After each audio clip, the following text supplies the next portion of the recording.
Okay, listen, I don't want to say I screwed up with my first Shadow Generations video. I just didn't know. I don't use the social medias that you kids are into these days. I wasn't looking at anyone else's footage. I wasn't really talking with anybody while I was playing. I was just playing the game for myself, seeing what I could find, because that's what I like to do with these kinds of games. But now I've learned the Chaos Spear stuff, and I've gone back and played more Shadow Generations, and now I kinda love this game. It's incredibly fun. For anyone that's not aware, in my first Shadow Generations video, I talked about the neutral jump trick that I figured out, but there are at least 2 more pieces of cool advanced movement stuff that are clearly oversights in this game that make it a lot more fun. First one being, this game is a weird little thing with sidestepping. You can hold the button now, and Shadow will, like, slide to the side. And what you can do with that is, on straightaways, you can angle Shadow, like, diagonally and start boosting and sliding, so that way you end up going forward, and the combination of the boost speed and the slide speed add together and make you go a little bit faster. Which is pretty cool, but honestly, I found this technique really difficult to use reliably. Like, lining up that angle is really hard to do consistently and quickly, and I often found myself veering off into walls, or the angle wouldn't be right, and I wouldn't actually be going much faster. I'd be missing rings, which are important for refilling my meter. So for that one, I decided, you know what, I think that's for players of a higher skill level than I. That's for the actual speedrunners to deal with. But the other movement tech in this game is revolutionary. It's called spear gliding, I think is what people have been calling it. Basically, you know how I talked about neutral jumping having reduced air drag? Well, as it turns out, when you're doing the Chaos Spear animation in the air, there's no air drag on that. So, as you've been seeing in this footage, it means that you can launch yourself through the air and keep firing Chaos Spears and go flying. And this cracks this game wide open and opens up so many awesome shortcut opportunities. I talked about in my first Shadow Generations video that while I was time attacking this game, I never had that moment that I usually have with Sonic games when I time attack them, where I go, yo, this game is sick! Well, since I've discovered spear gliding, that moment has happened to me numerous times because I've discovered so many cool things you can do with this. And I just had to make this follow-up video to show off how awesome this game can be when you know the tech. Reminds me a lot of the homing boost from Sonic Frontiers in the way that it grants you this incredible air movement and lets you cross these massive distances and open up new shortcuts that were definitely not intended. And I love the homing boost in Sonic Frontiers. It's part of the reason I enjoyed the cyberspace levels so much in that game. But I think this is way more fun because it's less overpowered. There's a lot of games that have, like, cool glitches that allow you to do crazy stuff that you're not supposed to be able to do, and it's, like, awesome speedrunning tech or whatever. But in some games, it's just too much, and you just fly over everything, and you're not even really playing the game anymore. This is not like that. It's really powerful, and it lets you skip a lot of stuff, but it has its limitations. You can't gain any height with this, you can only get distance. And it's very skill-based. There is a lot of ways to screw this up. If your initial launch, you don't line it up correctly, that can screw you up. Timing your Chaos Spears, if you have your gaps in between them is a little too large, then that's a little bit of time where the air drag is going to be slowing you down, so you want to get your timings right. You can use the double jump and air boost to extend the length of it if you space them out and use them properly. And despite how massive the distances you can cover with this thing can be, you're never skipping that much of the level. You're never jumping like halfway to the end of the level. You're only ever skipping a few seconds. You're still absolutely playing the game and engaging with a lot of the level design here. And in fact, I'd argue that you're engaging with the level design a lot more and in a much more interesting way. After learning this, I was looking at the levels so much more physically, not just the obstacles that are put in front of me, not just the intended paths, but I was like, looking at the distances and being like, can I make that from here? Do I even need to go on that platform? Can I just jump straight off the wall here? And oh yeah, you can, that's cool. Now I'm thinking about the twists and turns in the level paths, and I'm like, wait a minute. Doesn't that mean that this later part of the level is right over here somewhere? I wonder if I could, yup, you could do that. fucking awesome. And this also makes the Doom Blast power way more interesting, because now I don't just have to launch the enemies at their predetermined points. I can think a bit more about the level design and go, I wonder if I shoot him over here, what happens? Ooh, looky what I found. Super cool. And even when you're not performing these massive skips, spear gliding is just such a great way to keep your speed up whenever you have to do some platforming, because the air drag would be slowing you down, and now you don't need to slow down, so you can take these things way more quickly, which makes them more challenging and more fun. It's amazing. I love it. I've come to realize that when it comes to time attack in like fast action platformers like this, the thing I love most about Time Attack is the routing, the experimentation, seeing what's possible with the movement mechanics and the level design, pushing the game as far as I can.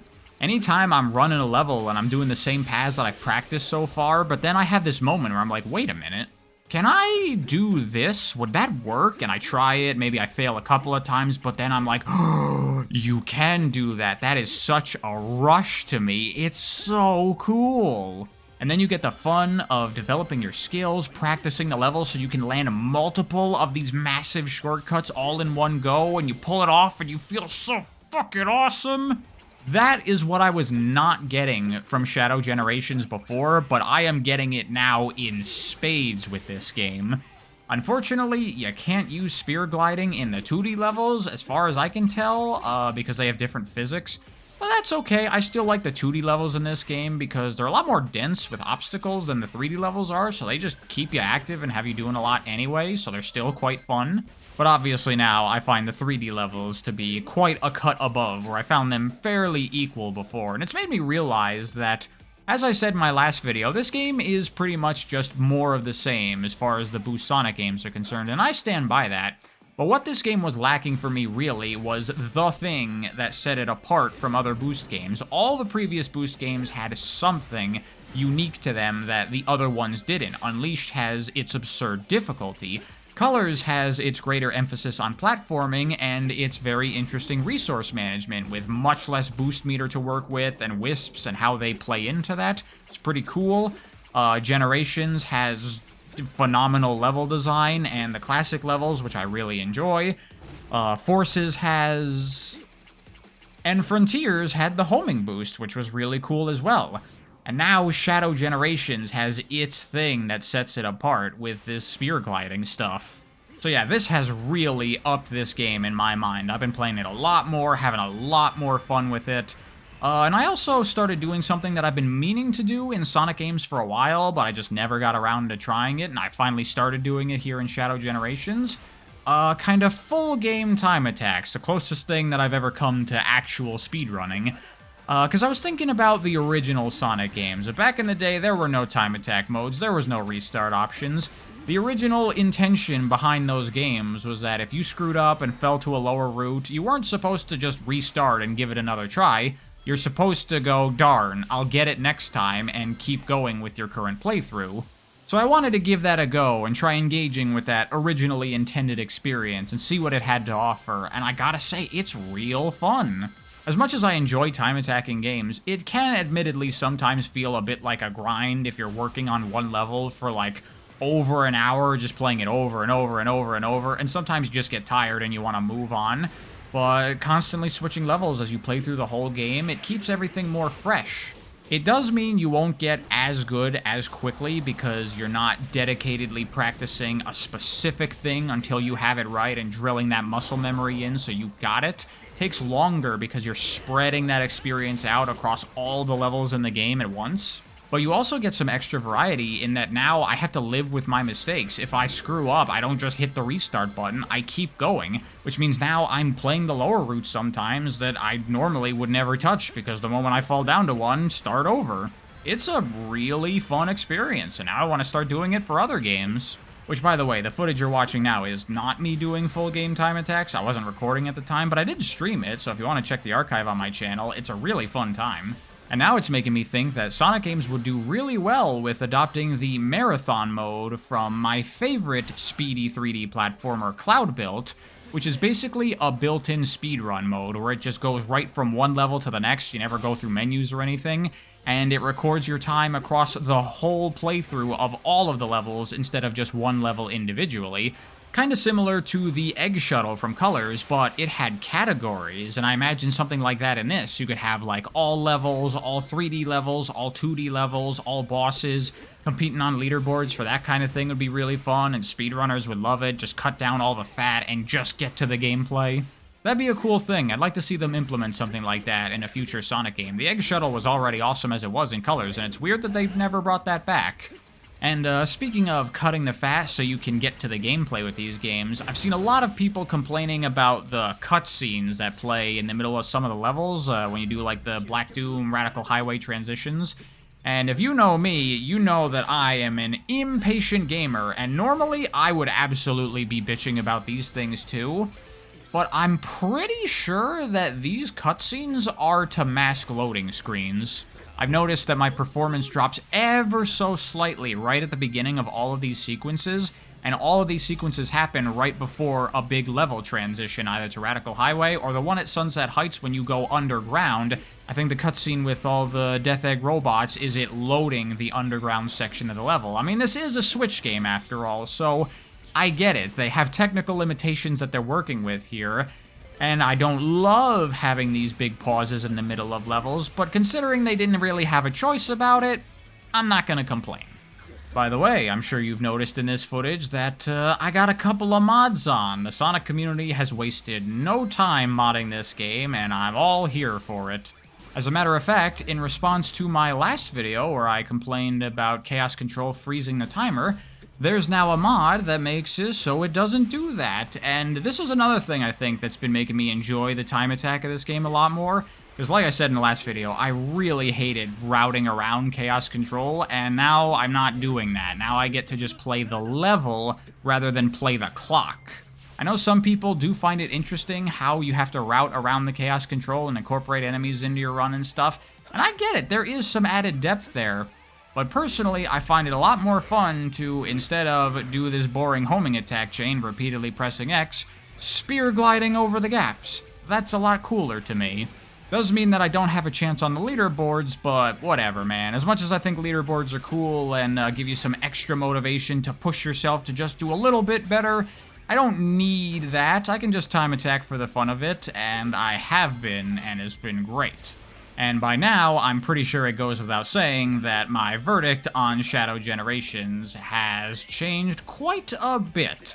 In my last video, I never used the word great when describing this game, and I did that deliberately because I didn't feel this game was great. Like I said, I thought it was very good, a solid boost game, but nothing revolutionary, nothing we haven't seen before. It's good. And if we're talking the game as designed without using these exploits, I do still think that. But now with this stuff, oh yeah, this game's great, no question. This game rules. However, this does not change what I was saying at the end of my previous Shadow Generations video. I still am tired of the boost formula, and I do still want Sonic to move on from it. The thing that's made me fall in love with this game is not the boost, it's not running down hallways, it's not heavily scripted gameplay, and it's not doing soft QTEs. The thing that's made me fall in love with this game is really cool, in-depth, skill-based movement that allows me to approach these levels in a creative way. And as much as I do like the boost games, I'd much prefer a game that's just that. That's why I enjoyed Penny's Big Breakaway so much from earlier this same year. That is just a game of cool movement that lets you do lots of awesome stuff. And that's what I meant when I was saying that I want Sonic to realize its full potential. Sonic, the heart of it, is that physics-based platforming from the originals. And that stuff is way more fun and interesting than repeatedly press the homing attack button. As great as this game is, if Sonic Team keeps making boost games forever, then I think there are even better Sonic games that could exist that will never be made. That's why I'm looking at Sonic-inspired games and fan games and seeing all the things they're doing that the official games are not because they're too stuck in their ways. It's frustrating, man. I know there are better formulas out there for 3D Sonic games because I've played them. And if Sonic never reaches those same kinds of heights, that would be sad to me. But hey man, fun is fun. If they do just keep making Sonic games like this, if they at least manage to be as awesome as Shadow Generations, then fine. I'll take it. Before I go, I want to briefly talk about the Sonic Generation side of this package, because I forgot to in the first video. Cause you know what? They actually did it!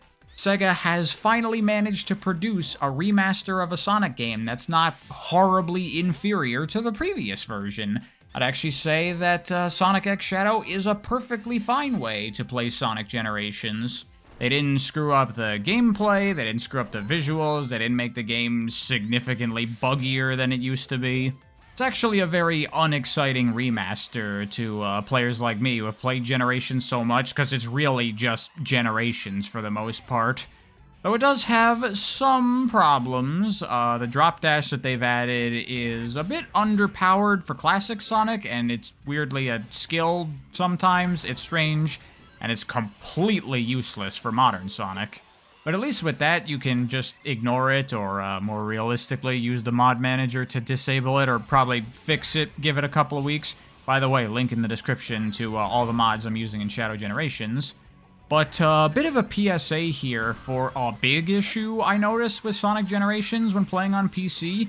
If you have a high frame rate monitor, something that can go above 60 FPS, I found tons of frame pacing issues when I was playing, especially the modern levels. For some reason, it was a big problem.